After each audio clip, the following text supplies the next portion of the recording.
አርዕስተ ዜና። ለክብርት ዘማሪት ዘርፌ ከበደ እስከ መቼ ነው ህሊናችን የምትሸጭው በሚል ኦርቶዶክሳውያኑ መልእክት አስተላለፉ። ይድረስ ኦርቶዶክስ ነበርን ለሚሉ ኦርቶዶክስ ሳይሆኑ ግን ኦርቶዶክስን በሌላ ቤተ እምነት ውስጥ ሆነው ለሚተቹ አካላት መረጃው ለሁሉም እንዲዳረስ ከእናንተ የሚጠበቀውን ነገሮች ሼር በማድረግ እንድታዳርሱ እየጋበዝን በቀጥታ ወደ ዜና ወጃዎቻችን የምናመራ ይሆናል።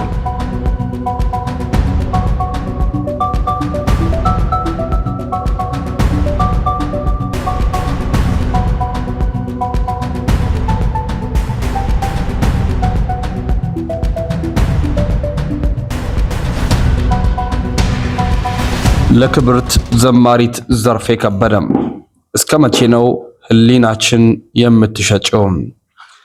ባለፉት ቀናት በተለያዩ ሚዲያዎች ቀርበሽ የሰጠሽው ቃል በብዙዎቻችን ዘንድ ትልቅ ጥያቄና ሐዘንን ጭሮ አልፏል። ኢየሱስ በማለት የተባረርኩ ሊገድሉኝ ሞከሩ የሚል ትርክትሽ ከእውነታው የራቀና የታሪክ ግድፈት ያለበት በመሆኑ ራስሽን ቆም ብለሽ እንድትጠይቂ እነዚህን ነጥቦች ማስታወስ እወዳለሁ። ቤተ ክርስቲያን ኢየሱስን አትጠላም። የኢትዮጵያ ኦርቶዶክስ ተዋሕዶ ቤተ ክርስቲያን መሰረቷ ጉልላቷና የዘውትር ምስጋኗ ኢየሱስ ክርስቶስ ነው። ኢየሱስ በማለትሽ ብትባረሪ ኖሮ ዛሬም ድረስ በቤተ ክርስቲያኗ ቅጽር ግቢ ውስጥ በየቀኑ በሺዎች የሚቆጠሩ ሰንበት ትምህርት ቤት ወጣቶች የክርስቶስን ስም እያጠኑና እየዘመሩ ባልቀጠሉ ነበረ። እነሱ ያልተባረሩበት ምክንያት አንቺ የተባረርሽበት ምክንያት ስሙን መጥራት ስላልነበረ ነው። የውግዘት ዓላማ ንስሐ ነው። ቤተ ክርስቲያን በወቅቱ ያወገዘችሽ ከያሬዳዊ ዜማና ከአባቶች አስተምህሮ ዶግማ ያፈነገጡ ተግባራትን ተባባሪ በመሆንና በማድረግሽም እንጂ ስለ ክርስቶስ ፍቅር አይደለም። ውግዘት ደግሞ የአንድን ሰው መጥፋት ሳይሆን የሳተውን መንገድ አርሞ ወደ እናት ቤተ ክርስቲያኑ እንዲመለስ የሚደረግ የቀኖና እርምጃ ነው። በሐሰት የሚደሰት ኢየሱስ የለም። ዛሬ የምትከተዩና የምትታገዩ ጌታ እውነት እንደሆነ እናምናለን። ታዲያ እውነትን እየሰበኩ በሐሰት ትርክት ሌላውን መወንጀል ከጌታ ጋር እንዴት ይስማማል? ኢየሱስ ስላልኩ የሚለው ንግግርሽ በቤተ ክርስቲያኗ ውስጥ ያለው ጥልቅ የክርስቶስ ፍቅር የሚረዱ ሁሉ ግልጽ ውሸት ነው። እባክሽን ራስሽን ጠይቂ። በወቅቱም የተሰጠሽን የንስሐ ዕድል ሳይሆን የራስሽን መንገድ መርጠሽ ወጣሽ። ዛሬ ላይ ተመልሰሽ ስሙን ለንግድና ለፖለቲካ ትርፍ ፕሮፓጋንዳ ስትይ ቤተክርስቲያንን በሐሰት መወንጀልሽ ከክርስቲያናዊ ስነ ምግባር እጅግ የራቀ ነው። እውነት ነፃ ያወጣሻልና ወደ እውነቱ ተመለሺ። ለፕሮቴስታንት አማኞች የቀረበ ጥሪ። ለፕሮቴስታንት እምነት ተከታዮች በሙሉ በአሁኑ ሰዓት በተለያዩ ማህበራዊ ሚዲያዎችና መድረኮች ላይ የሚቀርቡ የተመለስኩ ወይንም ተባረርኩ ትርክቶች የሁለቱ ቤተ እምነቶች ግንኙነት ከማሻከር ባለፈ ለእውነት የማይፈይዱ ነገር የለም። በተለይ ከኦርቶዶክስ ወጥተናል የሚሉ ግለሰቦች ኢየሱስ ስለተባለ ብቻ ተሰደድን የሚሉትን ንግግር ቤተክርስቲያኗን ለማያውቃት ሰው የተሳሳተ ምስል የሚሰጥና የቆየውን ታሪክ የሚያዛባ ነው። ስለሆነም የሚከተለውን ጥሪ እናቀርባለን። ከአሉባልታ ወደ ትምህርት ተሻገሩ። አንዲትን የ2000 ዓመታት ታሪክና ጥልቅ የነገረ መለኮት ቲኦሎጂ መሰረት ያላትን ቤተክርስቲያን በግለሰቦች ስሜታዊ ንግግርና ባልተረጋገጠ ወሬ ከመመዘን ይልቅ አስተምህሯን በእውቀት መርምሩ። በሐሳብ ሙግት እንጂ በስም አትነግዱም። በሐሳብ መሞገት እንጂ በስም ማጥፋት አይደለም። ልዩነት ካለው በቅዱሳት መጻሕፍት ትርጓሜ፣ በሚስጥራት የቤተ ክርስቲያንና በታሪክ ዙሪያ በሰከነ መንፈስ መወያየት ይገባል። ኦርቶዶክስ ክርስቶስን አታውቅም የሚለው የድሮና ያረጀ ትርክት ዛሬ ላይ ሊሰራ አይችልም። ምክንያቱም ዛሬ በሺዎች የሚቆጠሩ ምሁራንና ወጣቶች ክርስቶስን በኦርቶዶክስ ውስጥ አግኝተው እየኖሩበት ነው። እውነታውን አጣሩም። አንድ ግለሰብ ተባረርኩ ሲል ለምን እንደተባረረ፣ የትኛው የቀኖና ድርጊት እንደጣሰና ቤተክርስቲያኒቱ የሰጠችው ይፋዊ መግለጫ መመልከት ተገቢ ነው። የግለሰቡን እንባ ብቻ አይቶ ቤተክርስቲያንን መኮንን ከክርስቶሳዊ ፍርድ ይርቃል። እውነትን የምትፈልጉ ከሆነ ኦርቶዶክስን ከምንጩ ተረዱ።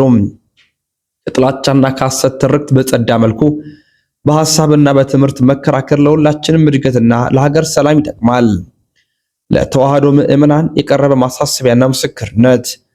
በክርስቶስ ኢየሱስ የተወደዳችሁ የኦርቶዶክስ ተዋህዶ ልጆች በየጊዜው በሚነሱ የሐሰት ትርክቶችና ተባረርኩ፣ ተገፋው በሚሉ ስሜታዊ ንግግሮች ልባችሁ አይታወክ፣ ግራም አትጋቡም። እናት ቤተክርስቲያናችሁ የቆመችበት መሰረትና የሄደችበት የ2000 ዓመታት ጉዞ ምስክሯ ነው። ክርስቶስ የቤተክርስቲያን ራስ ነው። ቤተክርስቲያናችን ለ2000 ዓመታት ክርስቶስን ስታገለግል የኖረች አሁንም የምታገለግልና እስከ ዓለም ፍጻሜ የምታገለግል ናት። በቅዳሴዋ ቅዱስ ቅዱስ ቅዱስ እግዚአብሔር ጸባኦት ስትል፣ በኪዳኗ ኦ አምላክ አድኅነን ስትል፣ በዝማሬውና በትርጓሜዋ ሁሉ ማዕከሏ ኢየሱስ ክርስቶስ መሆኑን ዓለም ያውቀዋል። የሐሰት ትርክትን በእውቀት መመከት። ኢየሱስ በማለት የተባረርኩ የሚለው ንግግር ለቤተ ክርስቲያን አዲስ አይደለም። ይህ ንግግር የቤተ ክርስቲያን ስርዓት ዶግማ የጣሱ ግለሰቦች ራሳቸውን ጻድቅ ተበዳይ አድርገው ለማቅረብ የሚጠቀሙበት የተለመደ ስልት ነው። እናንተ ግን በቤተ ክርስቲያን ውስጥ ያለውን ጥልቅ የክርስቶስን ፍቅርና የጸጋ በረከት የምታውቁ ምስክሮች ናቸው። ዛሬ ላይ ከሌላው ዓለም ወጥተው ወደ ተዋህዶ እምነት የሚመጡ በሺዎች የሚቆጠሩ ወንድሞችና እናቶች ክርስቶስን በሙላት ያገኙት እዚሁ መሆኑን እየመሰከሩ ነው። ስለዚህ የግለሰቦች እንባ የሐሰት ክስ ከእውነት መንገድ ሊያወጣቸው አይገባም። እውነትን በሐሰት ለሚሸፍኑ እናት ቤተክርስቲያናቸውን በባዕድ መድረክ ለሚከሱ ወገኖች እግዚአብሔር የልብ መመለስ እንዲሰጣቸው መጸለይ የክርስቲያን ድርሻ ነው።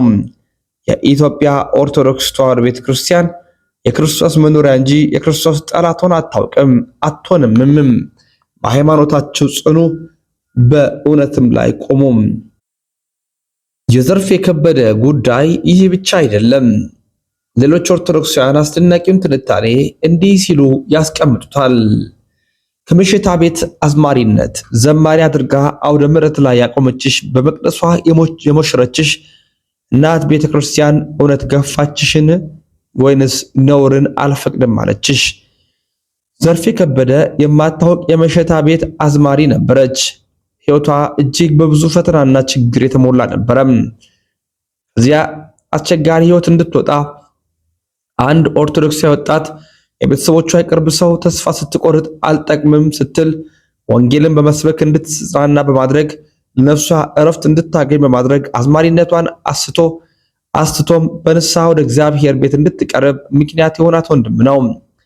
የዚያን ሰሞን ምሽታ ቤት ተለብሳቸው የነበሩትን የምትጠቀማቸውን የመዋቢያ ዕቃዎች ሁሉ አውጥታ አቃጠለች። ጅማሯ መልካም ይመስል የነበረ ቢሆንም እሷ ግን የመድረክ ፍቅሯ ባይኗ ውልብ እያለ አልወጣላትም ነበረም። ከልጅነታቸው ጀምሮ በሰንበት ትምህርት ቤት አገልግሎት ቤተክርስቲያንን በብዙ መንገድ የሚያገለግሉ ታዳጊዎች ባሉበት ቁጭ ብላ ወንጌል እንደመማር ትታ የወጣችውን ማይክ ለመጨበጥ ነበር ትኩረቷ።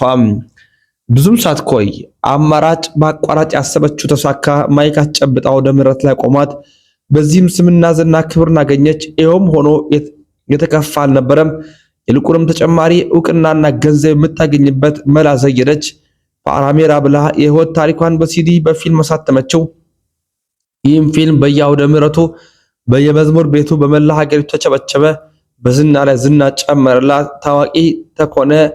ነገራቶች መቀየር የሚጀምሩት ከዚህ በኋላ ነው። ዘርፌ ከበደ አይናለም የሚባል የብዙ ዓመት እጮኛ ነበራት። ድምፅ ሳታሰማ በመተው በሌለ ድንግልና ዲያቆን በተክሊል አገባች። ይህም ሆኖ ኦርቶዶክሳውያን ደስታቸው አደረጉ። ይሁን እንጂ በመድረክ ላይ መድረክ፣ በእጮኛ ላይ እጮኛ፣ በትዳር ላይ ትዳር መደራረቡ የተያዘችው ዘርፌ የተክሊሉ ጋብቻ ብዙ ሳይቆይ ፈረሰ።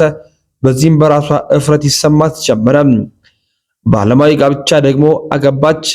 ከዚያም በኋላ ልቧ ቀድሞ ትታ ወደ መጣችው ዓለማዊ የኪቦርድ ዝላይና እንደፈለገች የፈታች የምታገባበት እንደፈለገች ከፈለገችው ጋር የምትሆንበትን መንገድ መረጠች። ለዚህ ሐሳቧም ለማሳካት በነበጋሻው ትዝታው አሰግድ ሳህሉና ያኔ አብሯቸው ወጡ። አሁን ደግሞ ተመልሰው የቤተክርስቲያን አገልጋዮች ከሆኑት ጋር በመሆን ህዝቡ የወደውና እኛ ከወጣን ህዝቡም ይዘነው እንወጣለን በማለት ነጠላ የለበሱ በግድ ኦርቶዶክስ ነኝ የሚል በፕሮቴስታንቱ በገንዘብ የሚደገፍ ፕሮቴስታንታዊ ተሐድሶ ቡድንን መሰረቱ። በዚህ ውስጥም ለውስጥ ዳጎስ ያለ ጥቅም በመስጠት አገልጋዮችን በመመልመልና ቤተክርስቲያንን ለሁለት እንከፍላታለን በማለት ሐሰተኛ መጻሕፍትን አሳትመው በመከፋፈል ህዝቡ ግራ በማጋባት በየመዝሙራቸው በየስብከታቸው ኦርቶዶክሳዊ አስተምህሮና ኦርቶዶክሳዊ ዝማሬ ጣዕም የሌላቸው ሆነ ብለው ከፕሮቴስታንቱ በመቅዳት ምንፍቅናን በማሰራጨት ቤተክርስቲያንን እናፈርሳታለን በማለት ከኢትዮጵያ እስከ ዱባይና ከኢትዮጵያ እስከ አውሮፓ፣ አሜሪካ፣ ካናዳ ያሉ የኢትዮጵያ ኦርቶዶክስ ቤተክርስቲያን ለማጥፋት ሰዎቻቸውን በመሰግሰግ የተቻላቸውን ሁሉ አደረጉም። በተደጋጋሚ እንዲታረሙ እንዲያስተካክሉ ቢነገራቸው ማሻፈረኝ በማለት ቤተክርስቲያኗን እኛ ከሌለናት ትጠፋለች የሚል ትምክህት ውስጥ ገቡ። በቅዱስ ሲኖዶስ ጭምር አልመከራሉ። በዚህ ጊዜ ቤተክርስቲያን አወገዘቻቸው። ቤተክርስቲያንም ከዚህ በኋላ አውግዛ ለየቻቸው። የእነዚህ ልብ ግን ፍጹም ሊመለስ አልቻለም። አሁንም በስተመጨረሻ ተበደልኩ፣ ተገፋው፣ ወለመሌ ያለች ድምጿን አሰማች። እውነታውን ለእናንተ ተውን። በሌሎች መረጃ እንመለሳለን። ሰነባበትን። ሰናይ ቆይታ።